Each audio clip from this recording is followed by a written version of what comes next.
Welcome again to this final of our week's events organised by UCEN, the European University Continuing Education Network, part of our open Fora season on lifelong learning. And we have focused this week on inclusion and diversity in higher education. My name is Kevin Orr. I am a professor at the University of Huddersfield in the UK, and once again, it is my great pleasure to be chairing this event. Now, this week, we have heard about the various forms of diversity, what we mean by a non-traditional student, for example, how policy can promote and restrict inclusion, especially the mature students, and we've examined projects that have sought to tackle prejudice and promote inclusion in education. Today, we pick up some of these points with our panel, who I will introduce to you now. Allow me, if I may, to make a personal comment, first of all. Our panel today has an Irish flavour, which is a special delight for me. Having been brought up in Belfast, in Northern Ireland, in a very narrow culture in the 1970s and 1980s, to be with a panel with an Irish flavour that represents and promotes diversity is thrilling, and if I'm honest, actually rather moving for me as well. We may not have come far enough, but we have come some way. So let me introduce you first of all to Lilian Nwanze, who is a doctoral student at the Department of Adult and Community Education, Maynooth University in Ireland. She is an Irish Research Council scholar and is currently, through her PhD, exploring the impact racism has on Black women in education in Ireland. Lilian qualified and worked as a barrister and a solicitor in Nigeria before migrating to Ireland. She is an associate and occasional lecturer with Maynooth University in Ireland. And as we will hear, I hope, Lilian is constantly exploring ways to make the classroom experience more effective and inclusive for students of every race based on her experience and indeed her scholarship. Sandra Healy is also joining us. Sandra is the Chief Executive Officer and founder of Inclusio, about which I hope you will hear a lot more, which provides first of its kind software delivering a scientific evidenced approach to culture, diversity and inclusion at work linked to business performance. Sandra's career has spanned 20 years in the global telecoms industry and 5 years at Dublin City University, DCU. In 2018, she established the DCU Centre of Excellence for Diversity and Inclusion. And in 2020, Sandra spun out Inclusio, that I've just mentioned. Most interesting for me, actually, I was just reading about all the things that Sandra has done, that this year, 2021, she became Entrepreneur of the Year in the Diversity in Tech Awards. Sandra is an organizational psychologist by training. In 2014, she was involved in establishing the EU Diversity Charter in Ireland, and she is a member of the Diversity and Inclusion Leadership Council for the Irish Police Force. And finally, Linda Katasha, who will lead off our discussion today. Linda is the project coordinator at the DCU Centre of Excellence for Diversity and Inclusion and the chair of DCU's newly established Race Advisory Council. She's a media specialist, community development practitioner, and her previous experience has been working with marginalised communities to advance better working conditions and to build collective power to advance for change.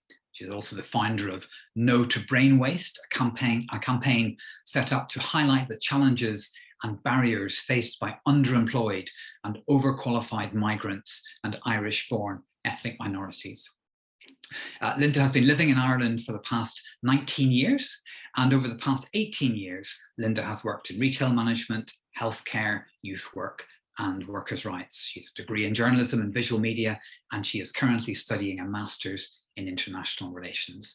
And as we will hear, I think Linda is passionate about finding practical solutions to tackle racism and ensure a safer and more just Ireland, where all people, and in particular migrant people, have equal opportunities to thrive and flourish. So that is our panel, and I am delighted to have you all here with us. Perhaps, Linda, I can ask you then to lead off our discussion with some comments. Over to you, Linda. Thank you so much for having me here today, and thank you for that lovely introduction, Kevin. I'm going to share with you my journey of coming here to Ireland to study and my experiences with accessing employment after I completed my studies. So I'm originally from Uganda, a country that Sir Winston Churchill named the Pearl of Africa. It's a very small, beautiful country in the eastern part of Africa. Many say it was made famous by Idi Amin Dada, but depends who you're speaking with. I had an okay childhood, as was the norm growing up in rural Uganda. As a child, like many other girls my age growing up, I wanted to be a doctor, I wanted to be a nurse or a lawyer. This was partly because there were no other professions. Our parents would always encourage us to go into those professions. You couldn't be anything else. As such, I didn't know any other world. Sometimes silently, I envisioned becoming an air hostess because we had a neighbor who was an air hostess, and every couple of months she would come home, and I was always in awe of her grace, and I loved the way she swayed around in her beautiful garment. I later came to find out when I was 18 years old, I took my first flight and I realized I was terribly afraid of heights, and I got so nervous when I was flying. So that's another story. The reason I'm telling you this story is because, like anyone else on this Zoom call, like any child growing up in any part of the world, no matter who you are, where you are, we all have dreams and aspirations. So when the opportunity presented itself to come and study abroad, it felt like I was reborn, really. I had been given a chance at life. I had seen in the movies that the West was where the magic happens, where women could be whatever they wanted to be. So I moved to Ireland in 2002. I started studying journalism and visual media. In 2006, I graduated with a BA honors in media and communications. I was excited to begin my journalism career. Had spent 4 years previously working in precarious jobs that did not pay well, with poor working conditions, no job security, no promotions, and really, really dreadful conditions. So when I graduated, I finally thought I could get a job that I love. My dream was going to become true. Also, I thought. And I spent the first couple of days after graduation excitedly sending CVs and reaching out to people in the media industry, making connections in the hope that I would land my dream job. And when those days of searching for jobs turned into months, it finally dawned on me. I realized that I was farther and farther away from my dreams than I thought. And something happened I think it was about 7 or 8 months after my graduation. I had a moment of hope. I was working in this construction company. It was a part-time job that I had there. And my boss asked me to write an article for him. It was a feature article. So I wrote an article for a leading newspaper. It was a 500 feature article. I was excited when I saw it in the Sunday newspaper without even so much as a single edit. I knew I had made it. I thought I had made it. Sure, my article had been printed. Well, it wasn't under my name, but it had been printed. So I started scheduling meetings with editors and sending out letters. And I met with an editor who informed me that they would love to work with me. I would be required to source my own stories. And if they were good, they would be published. And I would get an allowance of 500 euros per month. Now, I have no problems with sourcing stories. I like the challenge. But unlike my other colleagues who went to college with me, I don't come from rich parents. I don't have the family support. I couldn't stay with friends rent free. My father had died in 1999, and my mom was a single mother to my siblings. So I had the responsibility not only of caring for myself, but caring for my family back home. I could not afford to work for 500 euros a month. I mean, I remember times during the years I needed two jobs to sustain myself and my family. So I was left with a choice between pursuing a career in journalism or earning a living, and I chose the latter. This is not a choice I made willingly, but this set off a precedent of things to come. And for the next 15 years, I found myself having to work in low paid jobs, heavily underemployed. Even now, till this day, I still struggle to find secure employment. And I know I'm not alone. I know very many highly educated, hardworking migrant people in precarious employment and unsecure contracts. I mean, I'm nearly 40 years old. I was 20 when I moved to Ireland. And I live with the fact that I will never be able to own my own home due to job insecurity. I wouldn't be able to get a mortgage. And I often wonder what would have happened had there been paid internships aimed at people like me to enter the job market. What if universities had partnerships with other organizations to provide mentorship for diverse talents, to gain experience, to build their social capital and integrate into Irish society? It's very challenging to get a job after college, especially when one doesn't have experiences, because many employers are looking to 2 to 4 years experience, and a lot of internships are not paid. And many migrant people struggle to gain jobs that they are fully qualified to do. And I think the journey of learning should not end when learners graduate. Learning institutions should find mechanisms to support their learners even after this process of learning has concluded. I mean, it has been great to see that after George Floyd's murder, many organizations and institutions have stepped out and they've put up statements saying we will not tolerate racism or intolerance of any kind. That has been good to see, but we need to go a step further. We need to move on from awareness, where we are talking and doing a lot of talking, to action, to ensure that people, regardless of where they come from, have the same opportunities as everyone else. One's skin color should not determine whether they succeed or fail. Thank you so much. That's my story. And thank you very much for sharing with us, Linda. I really appreciate that. Apart from anything else, you're humanizing the discussion that we're having. Thank you very much. Lillian, I'm going to come to you too. Is it how you respond to what Linda has said, and perhaps something of your own story and how you have come to Ireland? Thank you so much, Kevin, and thank you so much, Linda, for sharing so vulnerably. I'm just struck by how different our circumstances are, yet how similar our experiences have been. So Linda came in as a 20-year-old to go to school. I came in fully qualified, had worked as a barrister and a solicitor for years, was ready to start a family. I was a bit older than Linda was when she came in. I came into expecting that Ireland will see how I was such a high flyer and how I had done incredible things back home in Nigeria. I went directly in for my master's, finished with a first class. I couldn't get anywhere. I admire Linda to hear the things she has done, working in technology, in construction, in healthcare. I see her as miles ahead of me. I couldn't get anything. I couldn't even get my foot in the door. Nobody would call me for anything.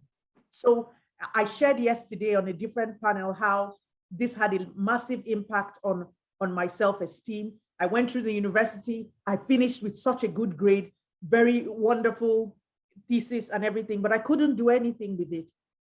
But fortunately, I got into another university and encountered teachers or educators, if I may call them that, who worked from a different ethos.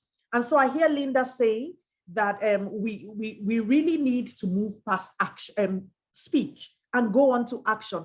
Thankfully, I met teachers who moved past speech and went into action. But this was just me coming in contact with these things. If I hadn't gone to that school or studied that course, I wouldn't have been able to get into, and look, I'm not saying I have permanent jobs now. They're still very precarious.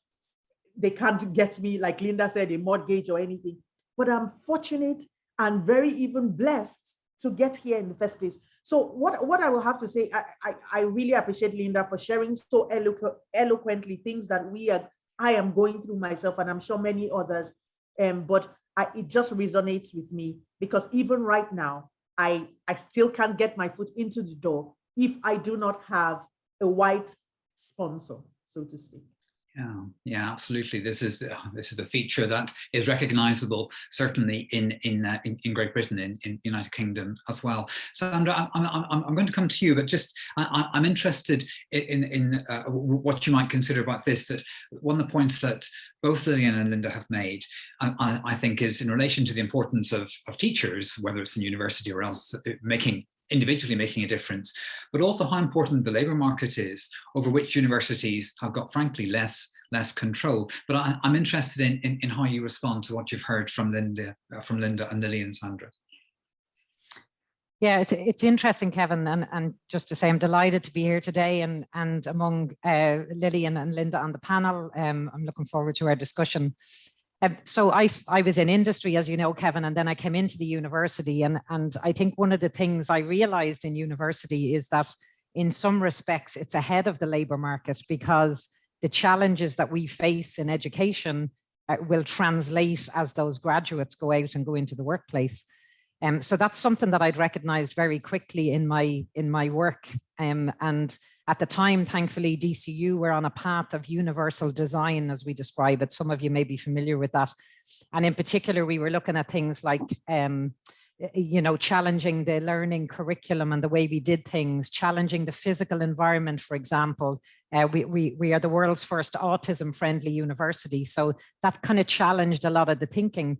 But actually what it brought to our door was universal design. And that kind of permeated into lots of different aspects of individual differences. So for me, it was a good, I think it's a really good approach. And when I think about and speak to employers, about what does a truly diverse and inclusive workforce look like, the utopia is universal design.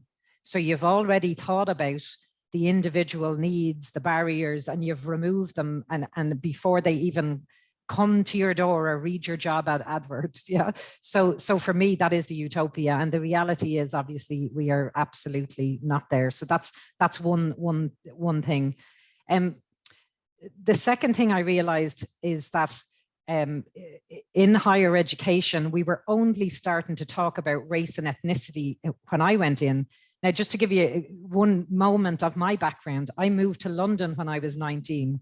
So I moved to the melting pot of the 1980s of London, where it was us against the machine. Okay, that's where we were.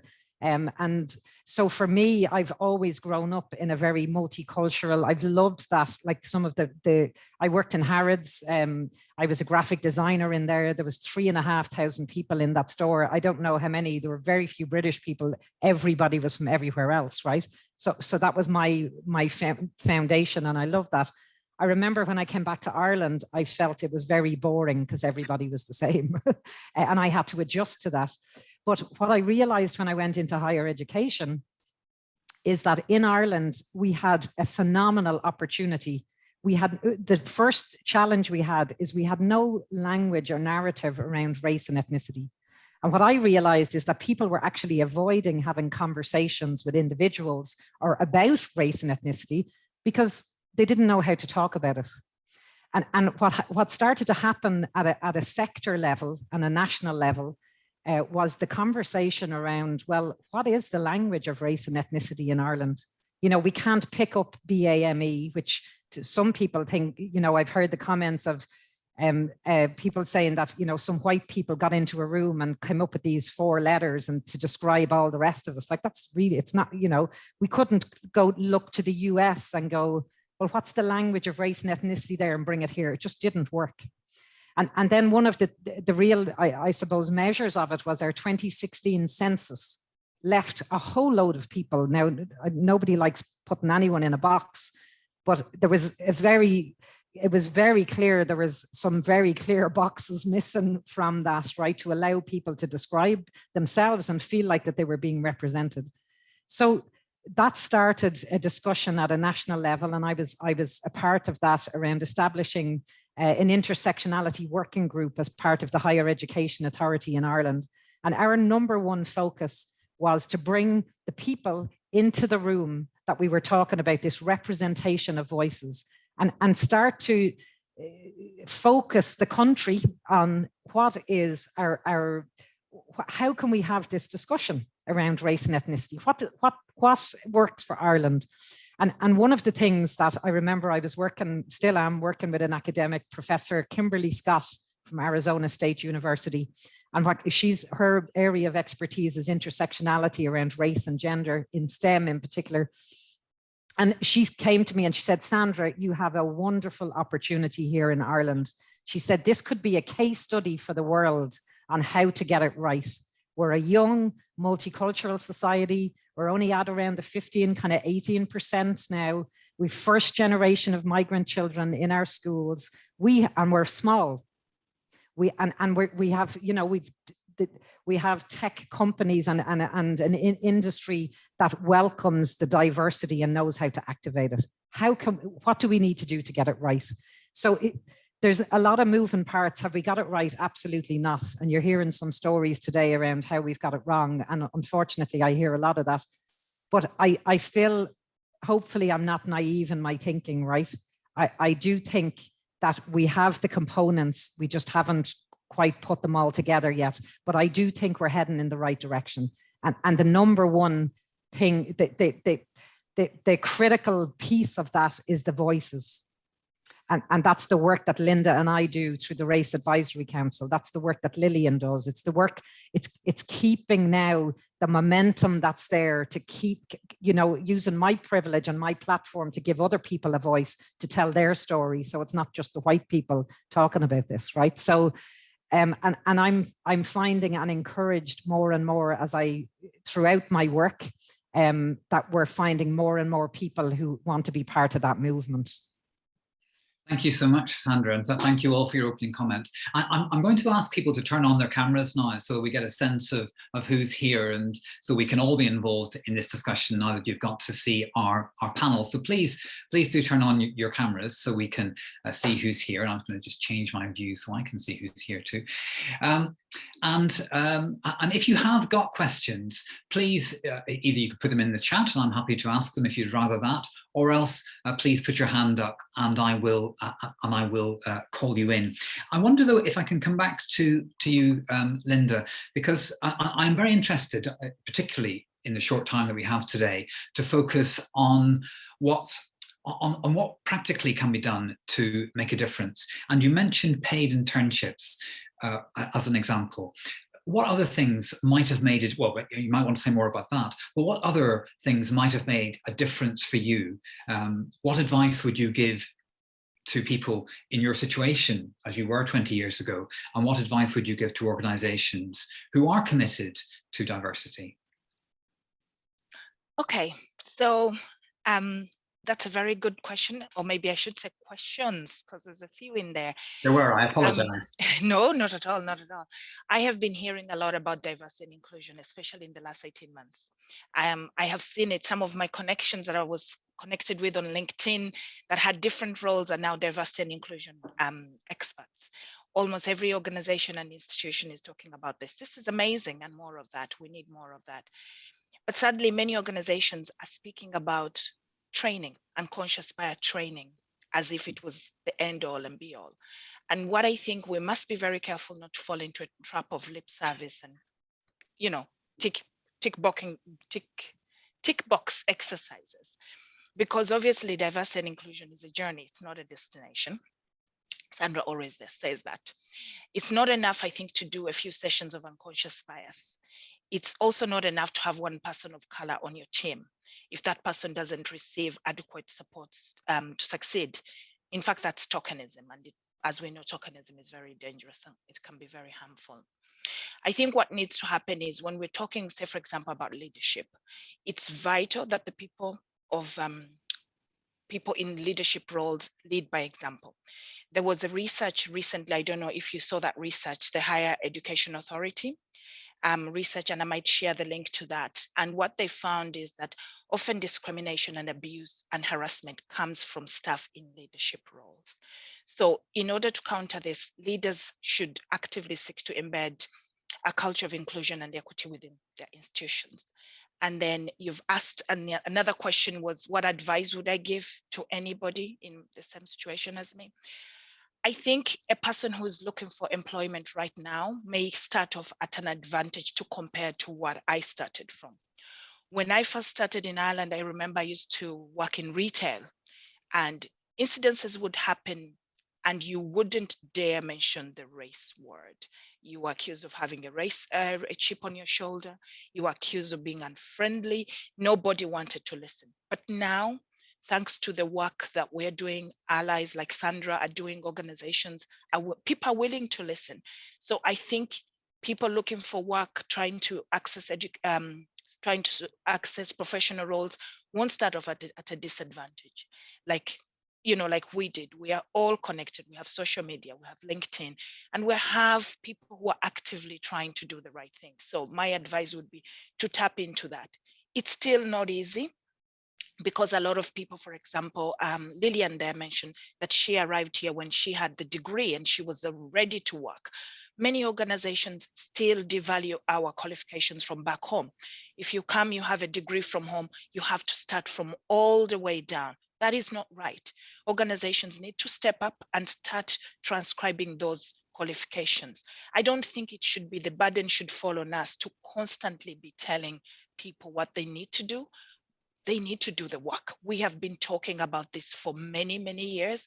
Now it's time, step up, join with us and do the work. I hope I've answered all your questions. That you certainly have, and posed other ones as well, Linda. Thank you. Lillian, can I put the same kind of points to you? What concrete steps might you urge organizations to take? And what advice would you give yourself, if you like, when you first arrived? It's very difficult to speak after Linda. Linda has a way of taking everything away from my head. I'm just fascinated. But I would, permit me, I might repeat some things, but take a different angle. I agree with Linda that tokenism is very, very dangerous, but a part of me welcomes a part of that tokenism. Yeah. I would rather have one than have none. But what we find now is that, like she said, we just embellish our diversity board with a person of color. Probably the person is the leader of that diversity board. Or we put one or two teachers like myself. I mean, I'm an occasional lecturer, but we have no power. And once there's no power, you see, the issue of racism and inclusion is actually an issue of power. So we need to empower. It isn't about putting the people there. You can put 20 people there who have no say.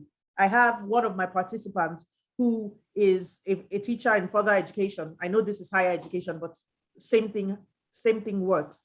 And she has no say, absolutely no say. She can't say anything. So I think that we need to foreground this issue of power. That may be what will tip these buzzwords, because we always hear inclusion, we hear diversity, we hear all these things, but we need to ask ourselves, we've been hearing this for a couple of years now, and I'm so glad that Sandra and Linda are seeing some benefit. And I'm not saying there is no benefit at all, but I'm saying it should be more. If it is working as it should, there should be much, much more, less inequality than there is today. So there's something wrong. I think number one, we should foreground power in this whole discussion and know that even when you put me on the brochure or put a woman with a hijab on your wall in the university, if you're not giving us power to at least influence decisions, then there's no point in all of this. I want to also speak about the role of teachers. And when Sandra was speaking, she talked about using her privilege. I know that a lot of people are always uncomfortable when we talk about privilege, because they say, well, I have class disadvantages myself. But another thing we need to foreground is that there is something known as white privilege. It's not something that we can choose to accept or not. It is there. It is the way the world is socialized. I think that especially in Ireland, Ireland is a very closely knit society. So I can move from Navan to Cavan as a white person, and I wouldn't be accepted so readily in Cavan. And Cavan is not very far away from Navan. That's how closely knit Ireland is. Teachers, one, have the power, especially white teachers, white Irish teachers. They have the power to, like Linda said, look, I have heard of this opportunity here. I'm here right now because a teacher nominated me to come here, someone who had taught me before.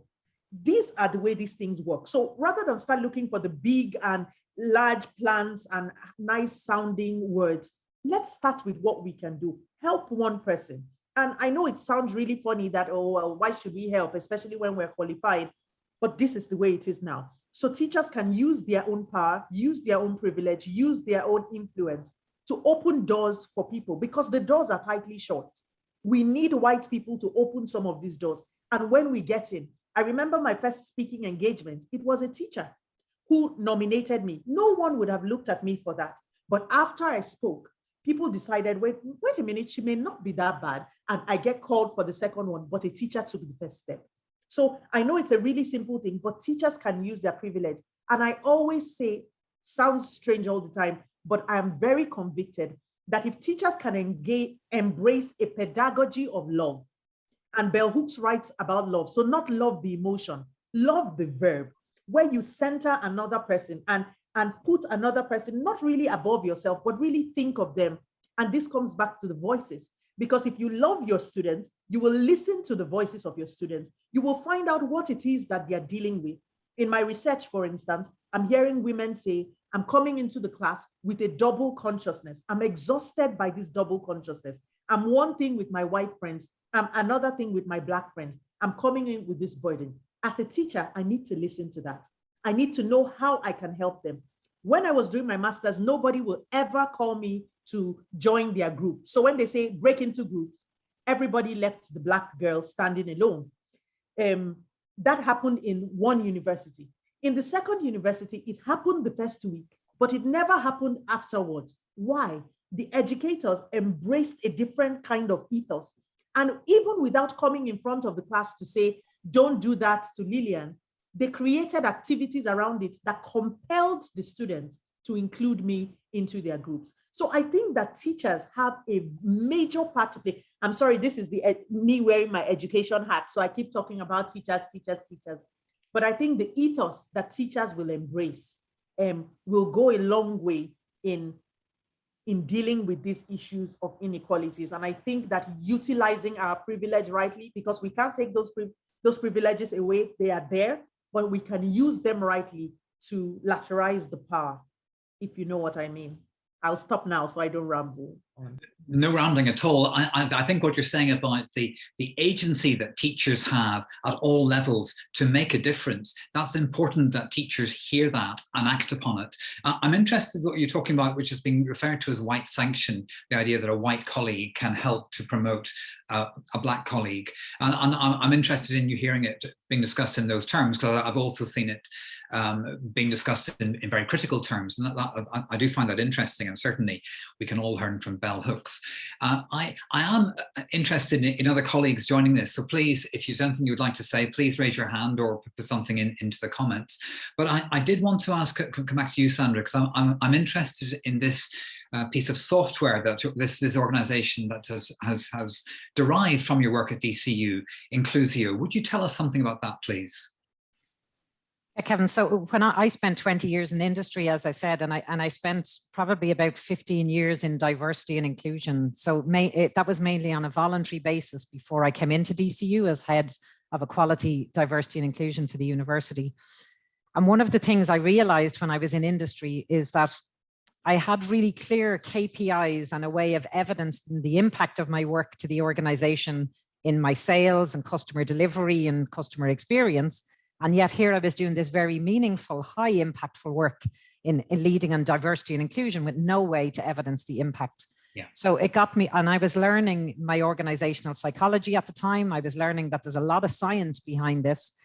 So I got me thinking of how could I combine psychology and the technology together to build, bring a tool to the market that would bring that scientific data-led approach to diversity and inclusion. So in my negotiations of going into the university, I said to them, I have an idea in my head. I want to build a software tool. Do you think I'm going to be able to do that while I'm in here? And they said, absolutely. So I applied for Enterprise Ireland commercialization funding. And thankfully, I got the funding. It was, I'm cutting probably out about 2 years of very hard work. Up to that, I remember the first time I pitched my idea to a female founders program. I describe it as a tumbleweed moment. They were going, what the hell are you talking about? Diversity and inclusion, compliance. They had no clue. This was 5 years ago. So it's taken me 5 years of just research, design, trying to persuade people that this is what we need in the world. But Kevin, just to say one thing, what's the software about? Essentially, we have built a platform that allows people to safely, securely, and anonymously tell their employer what needs to change in the organization. And what we do is we aggregate that information and we produce analysis and reports for the organization around what they need to attend to. So what intervention needs to be made. And we don't just look at things through one lens, we look at things intersectionally. So for example, we don't just say to an organization, oh, look, you're great, you've 75% in belonging. We go, well, actually, let's have a look at that now through the lens, through a different lens. And then we're able to give the organization the real insight around what it is they need to do in the organization. It's the first of its kind, 4 years in research and development. It's grounded in science. It's driven by an ethical AI engine. And I describe it as, you know, our mission is to be the platform that brings transparency and fairness and is the measurement of that in every workplace in the world. That's our intention.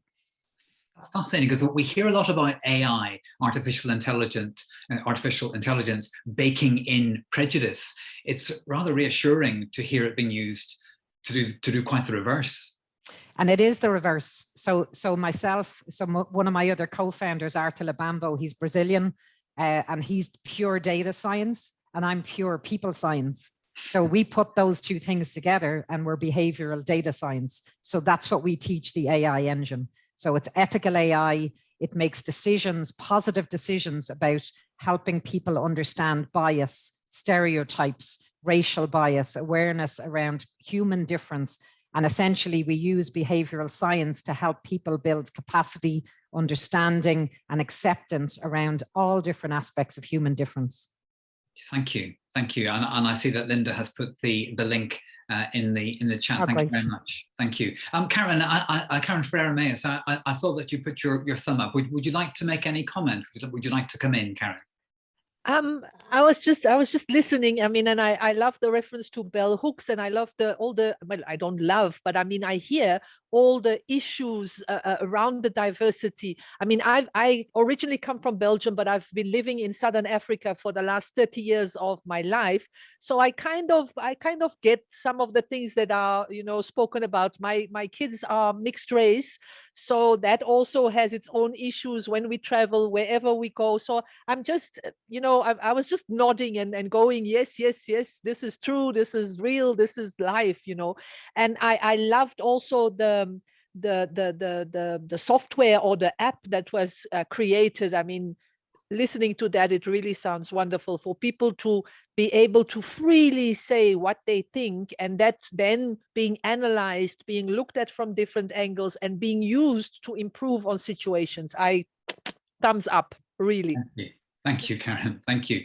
Yes, I mean, I going back to some things that you were saying, Sandra, perhaps picking up on some things Karen has said too, the notion of KPIs, key performance indicators, that drive organizations. Now, in recent years, the organization for which I work, and this is true of all universities in England, diversity is linked to a KPI. It is something that we are measured against, and it has changed things. I mean, whatever I may think about some of the KPIs, it has made us look at diversity differently from how we did in the past. It's become an imperative, but it is based upon our measuring, for example, ethnicity when people join, or their socioeconomic background, how many of their family have been to university before. In other words, we have to have quite good administrative data in order for us to measure improvement, well, improvement or the reverse.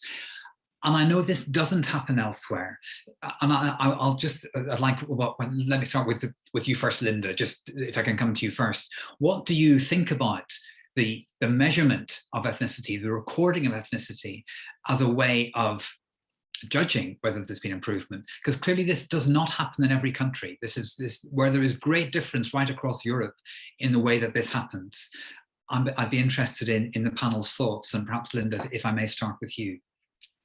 Ask me that again. Sorry, I'm not quite I'm sure. Interested, yeah, I'm interested in the United Kingdom. It is completely normal for people to declare their ethnicity. You don't have to, but before I join any course, before I become recruited at the university where I work, it is completely normal for people to record their ethnicity and indeed measurements of social background, how many of your family have been to university, so that these things can be measured to see whether there is improvement or otherwise in the future.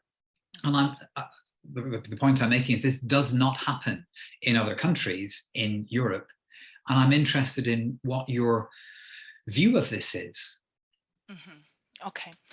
So I think Sandra would be best probably to answer that, but I'll answer from a personal level. Please, I think it's really, important to be able to capture that data. I do know that a lot of people of migrant like myself are very skeptical about providing this data, because we wonder, why is it being asked for? What is the purpose? But if there is, I think it's the intention behind that. And a lot of us have been mined to death, and we get to a point whereby, like, okay, maybe not anymore. But the good thing about Inclusio is that when they're looking at this data, it's a clear purpose that is positive. So in that respect, I think it's a good thing. Yes, Thank you very much. I will come to you, Sandra, but perhaps Lillian, if I can come to you first, again, just thinking about your personal experience, and I'm interested in your perspective, and indeed that of others from other countries.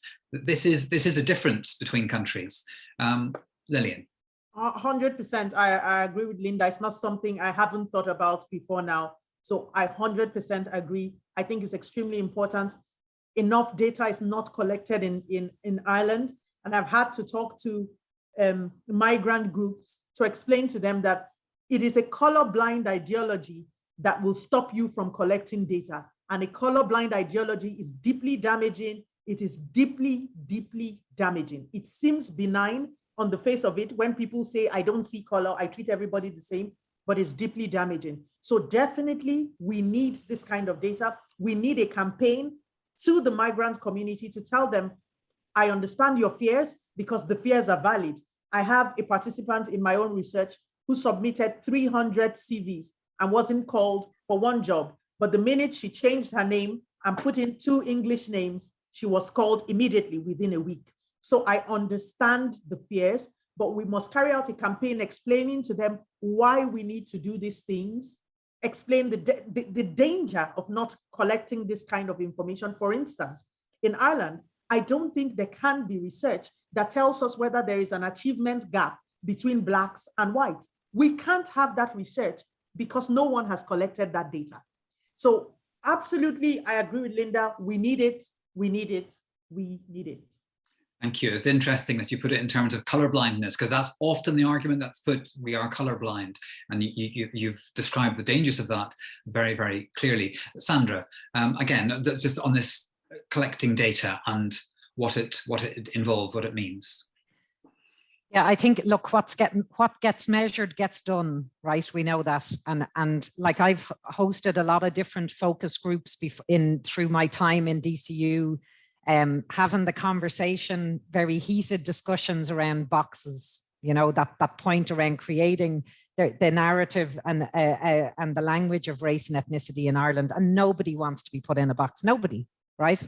But we have the challenge of, until we're there, what do we do? How do we represent? And we know we need critical mass for representation. And Kevin, just coming back to something you talked about earlier around, you know, what's happening in the UK, and like the UK, in my view, is no further than any other country. And yet you've been collecting race and ethnicity data for years. And in fact, when I worked in the UK, I was an ethnic minority. I was ticking the box as Irish. So just like that's how long that data is being collected. And in my view, it has made not a blind bit of difference in, excuse me for being so frank. No, I agree. I do agree. In particular in higher education, okay? It hasn't. So data is not, it's not the solution, okay? But you have to start somewhere. What we do, just to say in Inclusio, we collect over 100 demographic data points. And what we do is look at them intersectionally. So it's not just a case of binary looking at people. We actually have information around people's interests, their family circumstances, their challenges, so that we see humans as humans, right? And the other protected characteristics and other aspects of them are just other aspects of every human. I do think we need to start with data. I think we do need that, because I think we don't know what the problem is we're trying to solve. And one last comment I will make, and particularly around higher education, I think, and it goes back to a point Linda and Lillian made around power and representation. If you do not have representation and voice at the top table, at the decision making to drive the change, you will never change. And one example of that is women. Look at women and the strive for women to have equality and to have a voice. It has taken years to get women. And we know, the research shows us, you need 30% of that critical mass around the table to be able to influence the group think. And that's no different for any group, any minority group. So when are we going to have university boards? When are we going to have university senior leadership teams that have that 30% critical mass of representation? Because that's when you'll drive the real change. And I'm not seeing that happen. Yeah. Well, I mean, just let me pick you up on that point. What incentives should there be, would you say, for where we represent universities here predominantly? What incentives should there be for universities to take these issues seriously, indeed in relation to the governance of universities and that 30% that you talk about, Sandra? I don't think it's about incentive, because what's going to happen, and if it hasn't already started to happen, is young people make their own decisions. And the Gen Zs and the next generation that come behind them will not go to universities that are not representative of the communities that they've come from. So leaders have two choices. They can either be laggards, lay behind and watch their student numbers dwindling, because that's what's going to happen, or they can be leaders and create the multicultural world, create that representation at the top of the organization, so that it will encourage a more multicultural faculty. It'll encourage more multicultural thinking in the curriculum, and that in turn will attract students. And we see this happening in the world of work. I was just doing some research there. If you look at, they're describing 2022 as the year of the employee, where employees are starting to withhold labor to force their employer to act ethically. So you look at Netflix, for example, mass walkouts. Look at Amazon today, Black Friday, I think it's Black Friday today, or it might be next week, I'm not sure. Amazon across the globe, mass protests to try and encourage their employer to produce better wages, better working conditions, more sustainable operations. We are only at the tip of the iceberg of this movement. The world has already changed. Me Too, Black Lives Matter, gender pay gap. You either get on the bus of change or you're going to be left behind. I believe that you are right, but allow me to push back a bit, just because the most elite universities, certainly in the UK, but right around the world, the most elite universities are the least diverse. So in other words, the elite universities, they don't have to be diverse because they are attracting who they want to attract, and they're doing very well. Thank you very much. But Kevin, when they leave university, where do they go? Into top jobs. Okay, well, let me just explain. I was speaking to one of the top employers in the US the other day that told me that, as they're a D&I leader there, that said that white people won't tick the diversity box anymore because they're not getting jobs.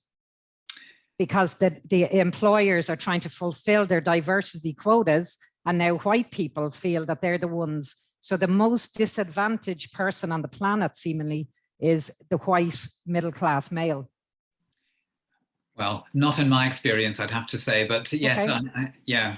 I mean from a job, I don't mean that is the most disadvantaged. I'm saying that that's the direction that the perception of that's the direction that's going when it comes to going into the workplace. Yeah. So you might have your Ivy League colleges and you have people coming out of them, but where are they going? What companies are they going into? Because say, for example, they go into the big financial services companies, you now have the VCs, you have shareholders, you have customers demanding that they are reflective of the communities they serve. So we're on a limited time here of where the way we've always done things can prevail. I may be not explaining it in the correct terms because we have a very short amount of time here, but the world has shifted. Yeah, and it's continuing to shift. I think that's very hopeful, actually. I can't help smiling at the thought of that. I think that's tremendously hopeful. Lillian, I did want to come to you to ask you about what your research is involved in, because you're doing a PhD which is on some of these issues. And I just would give you the opportunity to tell us about your research and what you are focusing on. Thanks, Kevin. Can I just backtrack a bit quickly? Of I was course, just of yearning course. to say something about you and Sandra's opinion. I think both you and Sandra are right. What Sandra is advocating for will take longer to where we are today came about as a result of what Sandra is advocating, where we are today with race. So what happened is that what critical race theory says is that when the interests of whites and the interests of Black align, then there will be change. So what Sandra is saying is that the world is changing, and soon everyone will have to evolve with the world. But I think that might be a bit slower than putting forward incentives and putting forward penalties. So if we can get the two, it will be fantastic. The world is changing. Definitely, it will benefit marginalized groups. But if we can also get incentives, it will be nice. I was just yearning to say that. My research was born out of the fact that I was doing my teaching practice somewhere, and I noticed a lad who was a nightmare to me in the class. He would come in and pass racist comments and do all those kind of things. I tried all the tricks I had learned, but it just didn't work. So I went to the head of the center. It was a center for youths. It was not an everyday center. And I spoke to the head of the center. She sat me down and told me his story. He had had a difficult childhood, walked in on his father committing suicide and things like that. So I understood that he was bringing these things with him into the classroom, and that acting out was really just a symptom of deeper issues. So I changed my approach, and within a month, he was like a brand new student in the class. And that got me thinking. I began to think of my own life and thought of all the things, all the times I will come into the classroom thinking about how I wasn't good enough, how I felt ugly because I was Black, and just mundane things like that. But I was bringing them with me to the classroom. And I realized the impact that lad's story had on me and how it changed me as an educator. So I decided now that I would research the experiences Black women are having with racism, not racism in the classroom per se, racism everywhere. If they want to tell me about racism in the classroom, I'm happy to listen, but racism everywhere, with the intent that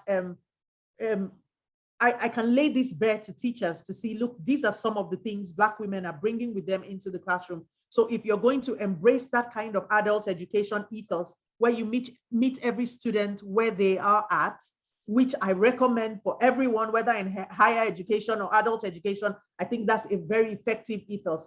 Then these are some of the stories you need to hear. So that's what my research is about, looking at racism, how it has impacted the Black woman in Ireland. And then in my analysis, I bring it into the classroom. How fascinating. I look forward to reading your thesis. Thank you so much. Now, I'm aware that we are moving towards the end of this, and I want to give each person on the panel just an opportunity to make any final comments, but perhaps also to make some predictions about the future. We've already been talking about what might be happening, but allow me just to invite you, and I'll start with you, Linda, just to any closing comments, but perhaps what your thoughts are for the future in Ireland and indeed beyond. Yeah, like Lillian, I was yearning to comment when you two were having this talk. So I agree with Sandra, and not because I adore Sandra immensely, but because, no, really, I agree with Sandra, because what we are seeing now is companies taking responsibility. For example, back 20 years ago, if I had complained about a racist act to my colleagues or to anybody in work, people weren't really invested. They didn't want to listen. They didn't care. Now organizations know that their customers care. They want to be seen to be doing the right thing, and they're being held accountable. So we are seeing this shift whereby companies want to look good, doing the right thing. So they are doing the work. So in that respect, I agree with Sandra. What I would like to also comment on is the thing that Lillian mentioned about power, and this idea Who has the power? What do they do with the power? I think it's really important to recognize, as a white person with a privilege, what happens when you hand that power to another person who doesn't have the power. Monumental things happen when you look at a person and you recognize they have the talent and you give them that gentle push, not as a white savior. We know white saviors, we know what they're like, and we know the performative allies. We know all of those. I'm not talking about that. I'm talking about authentically handing over your power to another person so that they can also thrive, like Sandra and many women are doing. Really, really incredible. Not handing over jobs to a person because they love the soap stories, but recognizing that that person has the talent, they have the ambition, the drive, and the capability, and giving them that gentle nudge. And I just wish, if there's me and Lily, and I'm hoping the rest of the 18 people in this room are white. If you could all go tomorrow and make a commitment just to be that support to that one person that needs it, I think we will get there. That's Thank you, Linda. Thank you very much. Sandra, can I come to you next for closing comments and indeed other thoughts about the future? Yeah, I think, and thank you, Linda. You're very kind for saying nice things about me. I'm sure you deserve it, Sandra. Yeah. Well, I have to say I work very hard, and where I can be an advocate, I am an advocate. And I have to say, somebody asked me a question there about, is the software in higher education? I deliberately didn't start in higher education because I knew I could have more impact quicker, solving a problem for the companies that do have now oversight on regulation, shareholders demanding, like, for example, in Germany recently, they have threatened to remove